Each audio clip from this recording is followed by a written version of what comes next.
नमस्कार मित्रों, astro adviser में आपका एक बार फिर से स्वागत है। हेमराज जी पानीपत से लिखते हैं कि वो अपनी बेटी की तबीयत को लेकर, उनकी बेटी को मिर्गी के दौरे पड़ते हैं और इस समस्या को लेकर बहुत परेशान हैं।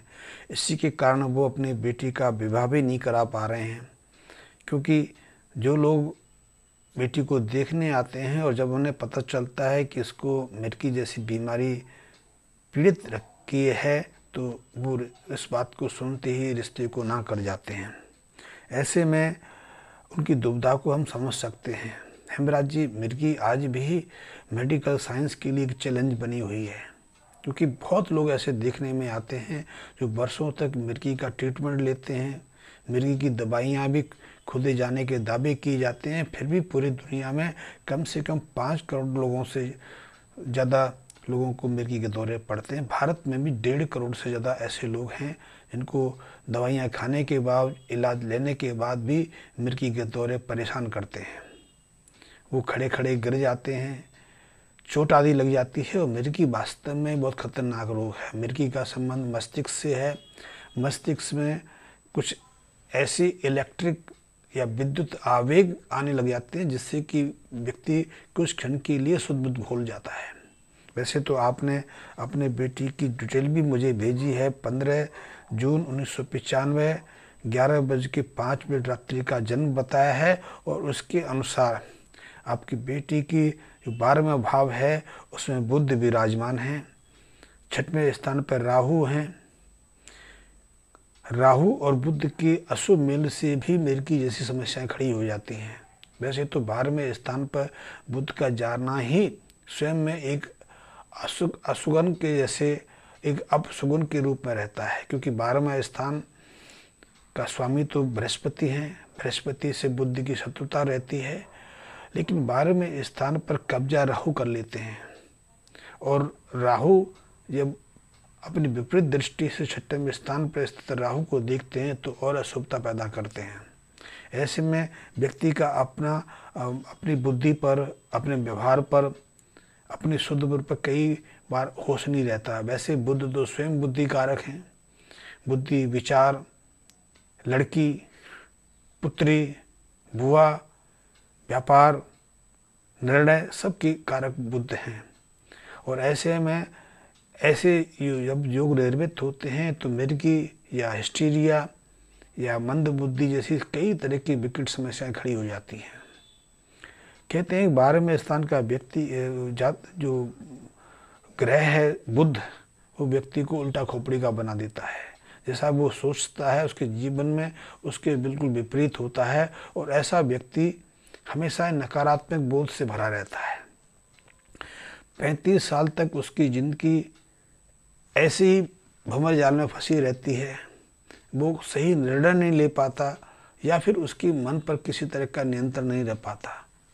लेकिन लालकथा ये भी कहती है कि यदि ऐसे जातक इनके 12वें स्थान पर बुध विराजमान है, उनका वैवाहिक कार्य 25 साल के आसपास कर दिया जाए तो वो स्वस्थ भी हो जाते हैं और सुखद जिंदगी का भी आनंद ले पाते हैं। लेकिन क्योंकि आपकी बेटी तो 25 साल को क्रॉस कर गई है, यदि आपने इसकी शादी 25 साल में की होती तो हम स्वास्थ्य की इच्छा बहुत अच्छी से कर सकते थे। लेकिन अभी भी कोई परेशानी नहीं है, क्योंकि हमारे पास लाल किताब में ऐसे अनुपम उपाय विद्यमान हैं जिनकी मदद से आपकी बेटी मिर्गी जैसी व्याधि से भी बाहर आ सकती है।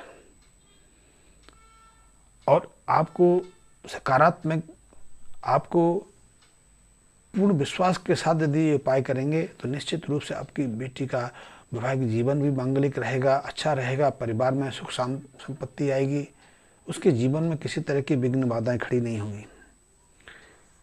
तो इसके लिए सबसे पहले तो जो जैसे कि लाल किताब के उपाय रहते हैं कि यदि इसकी बेटी के 32 दांत हैं या 30 दांत हैं, वैसे 32 दांत वाले बच्चे भी अब बहुत कम देखने में आते हैं। 30 दांत पर ही एक तरह से ठहराव हो जाता है।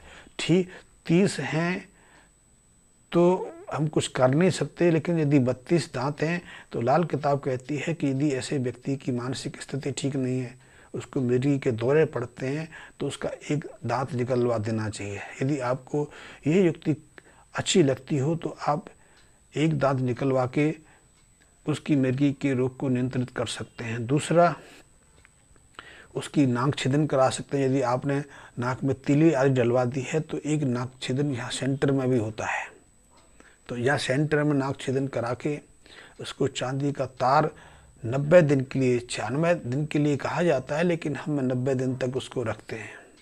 कई बार दिन गिनने में परेशानी आ जाती है या कुछ ऐसी अड़चनें बीच में पड़ जाती हैं, तो हम 96 से 100 दिन के लिए कहते हैं कि चांदी की तार है अपने नाक में रखनी चाहिए।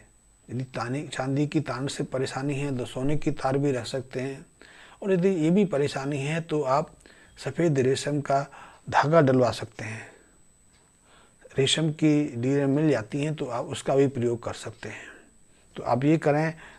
तीसरा कि 12 खाली घड़े लेकर उनको एक एक दिन की लगातार गति से, इनकी हर रोज़ 12 दिन हर दिन एक घड़ा, खाली घड़ा चलते बहते पानी में, जैसे नदी होती है, नाले होते हैं जिसमें निर्मल जल निरंतर बहता रहता है, ऐसे जल में एक जो खाली घड़ा है ढक्कन लगा के आपको अपनी बेटी के हाथ से प्रभावित कराना है, छुड़ाना है। इसके अलावा आप बेटी को नियमित रूप से 6 या 7 बादाम तो बाज़ार में जो मिलते हैं उनमें किसी तरह का न तेल होता है, और वास्तव में वो देखने में तो बादाम रहते हैं, लेकिन बादाम जैसी गुणवत्ता उनमें नहीं रहती, क्योंकि आजकल बिना उसको टच किए हमारे पास हेक्सिन जैसे कई केमिकल आ गए हैं, जिससे उनमें बादाम को डालने से बादाम का पूरा तेल, पूरा तत्व उसमें से निकल आता है। तो यदि ऐसे तो आज आप उत्तर भारत में रहते हैं तो एक कश्मीर की बादाम की किस्म है मामरा, या फिर एक ईरान से जो बादाम आता है, अफ़गानिस्तान से जो बादाम आता है उसको गुरबंदी कहते हैं। गुरबंदी या मामरा बादाम लेके 7 उसकी जो बादाम के नग लेके उनको रात में भिगो के सुबह छिलका उतार के काली मिर्च और शहद के साथ, काली मिर्च और मक्खन के साथ नियमित रूप से अपनी बेटी को खाली पेट सुबह सेवन कराएं। आप देखेंगे कि 15 से 20 दिन में ही उसके स्वास्थ्य में, उसकी मिर्गी के दौरे में, उसकी सोच विचार में बहुत बड़ा बदलाव आएगा। यदि आप इन उपायों को करेंगे तो निश्चित रूप से उसको मिर्गी के दौरे दोबारा परेशान नहीं करेंगे। नाक छेदन करा सकते हैं आप, जैसे कि मैंने बताया। 12 घड़े, खाली घड़े जल प्रभावित कर सकते हैं। कुत्ता पाल सकते हैं, काला कुत्ता भी। ऐसे जिन लोगों को मिर्गी का दौरा पड़ता है या जिनके 12वें स्थान पर बुध विराजमान है, उनके लिए काला कुत्ता पालना भी बहुत उपयुक्त है। हाँ, एक और अनुपम उपाय वो आप अपनी बेटी से कराएं या स्वयं कराएं। उसके लिए सबसे पहले आप मूंग की दाल, 200 ग्राम मूंग की दाल रात को लें, उसको पानी में भिगो दें, 2-3 घंटे तक भिगोए रहने दें। फिर उसको निकाल के या तो किसी बर्तन में रख दें या किसी कपड़े में बांध के रख दें। और प्रातःकाल ये जो मूंग है, जो भीगी हुई मूंग है, इसे या तो कबूतरों को खिलाना है या तोतों को खिलाना है। तोते और कबूतरों को भीगी हुई मूंग खिलाने से जो बुध का श्राप है, बुध की जो अशुभता है, बहुत तेजी से शांत होती है, मन स्वस्थ होता है, मिर्गी आदि बीमारी से विकृति मिलती है। और ये उपाय तो हम उनको भी कराते हैं, इनका व्यापार अचानक चलता हुआ रुक जाता है, जो सही निर्णय नहीं ले पाते। निर्णय ना ले पाना, व्यापार ना चलना, ये भी हमारी मानसिक अवस्था को बिगाड़ता है। तो ये उपाय उसमें भी काम आता है।